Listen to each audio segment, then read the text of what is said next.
Sering gak sih waktu kita baca Alkitab, kita kepikiran, siapa ya yang memutuskan kitab-kitab ini bisa masuk sementara yang lain nggak? Nah, ini bukan keputusan satu malam loh. Ini tuh kayak kisah detektif sejarah yang berlangsung berabad-abad. Dan hari ini kita akan coba telusuri jejak-jejaknya. Oke, jadi pertanyaan besarnya, gimana ceritanya daftar isi Alkitab ini bisa terbentuk? Coba deh bayangin, gimana caranya kumpulan tulisan kuno yang begitu beragam bisa jadi satu kitab yang paling berpengaruh dalam sejarah manusia? Itulah teka-teki yang akan kita pecahkan bareng-bareng. Pertama-tama, sebelum kita lanjut lebih jauh, ada satu kata kunci yang harus kita pegang dulu. Karena ini adalah inti dari semuanya. Kanon. Mungkin kedengarannya kayak istilah teologi yang rumit, tapi sebenarnya idenya cukup sederhana dan penting banget. Jadi, kata kanon itu secara harfiah artinya tongkat pengukur. Bayangin deh seorang tukang kayu. Dia kan butuh penggaris buat mastiin potongannya lurus. Nah, gereja mula-mula juga pakai konsep kanon ini sebagai standar atau patokan untuk menentukan kitab mana yang lurus alias sesuai dengan kebenaran iman. Dan ini poin yang krusial banget. Coba pikirin kayak gini. Dewan-dewan gereja itu bukan yang membuat kitab-kitab ini jadi suci. Mereka nggak ngasih stempel disetujui gitu aja. Bukan. Sebaliknya, mereka itu cuma secara resmi mengakui otoritas yang mereka yakini emang udah ada di sana sejak awal kitab itu ditulis. Yuk, kita mulai dari awal, dari fondasinya dulu, yaitu gimana kanon perjanjian lama terbentuk. Ini adalah koleksi kitab suci yang pertama. Jadi, angka kuncinya di sini adalah 39. Ada 39 kitab dalam kanon perjanjian lama Protestan. Angka ini bukan angka sembarangan loh. Ini adalah jumlah yang udah disepakati dan diakui oleh tradisi Yahudi dan Kristen selama berabad-abad sebagai tulisan-tulisan yang diilhamkan.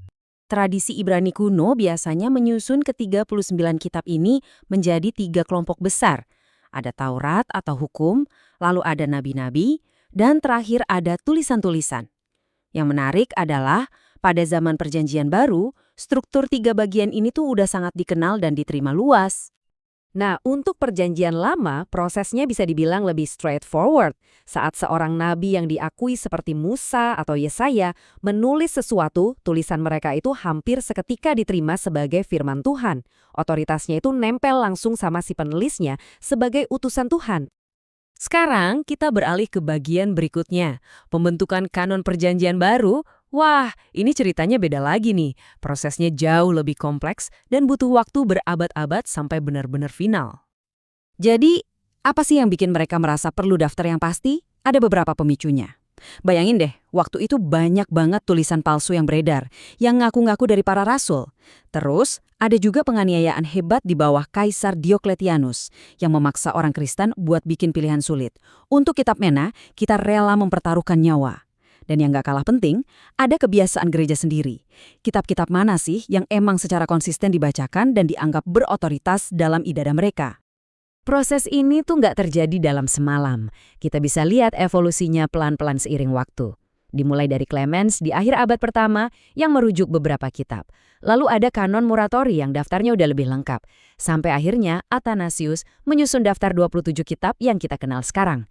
Daftar inilah yang kemudian diteguhkan oleh Konsili Kartago. Ini adalah proses pengakuan yang berjalan perlahan dan organik. Sekarang kita sampai ke bagian inti dari pembahasan kita. Ujian-ujian spesifik apa yang dipakai gereja mula-mula untuk mengenali otoritas sebuah kitab? Pertanyaan selanjutnya yang logis kan? Gimana cara mereka memutuskan? Apa aja kriteria atau aturan main sebuah kitab supaya bisa masuk ke daftar final ini? Jadi, mereka pakai kira-kira 4 tes utama. Pertama, kerasulan. Apakah ini dari seorang rasul atau orang terdekatnya? Ini soal sumbernya. Kedua, penerimaan. Apakah gereja di mana-mana udah menerima kitab ini?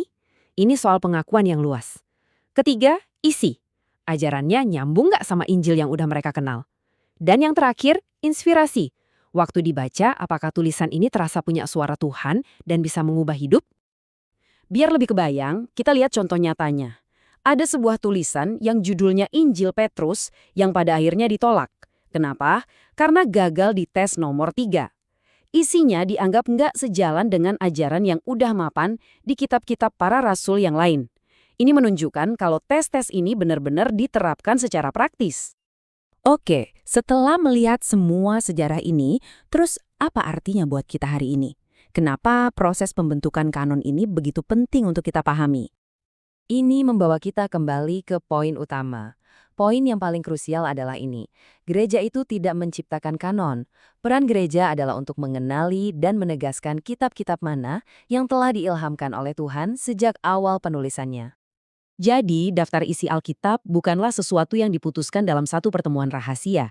Sebaliknya, daftar ini adalah hasil dari sebuah proses organik yang panjang yang ditempa melalui penggunaan dalam ibadah, perdebatan teologis yang mendalam, dan iman jemaat selama ratusan tahun.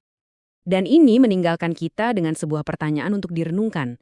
Dengan mengetahui bahwa kanon adalah produk dari pengakuan komunitas dari waktu ke waktu, bukan dekrit dari atas ke bawah, bagaimana hal itu mengubah cara kita memandang otoritas dan relevansi tulisan-tulisan kuno ini dalam kehidupan kita sekarang?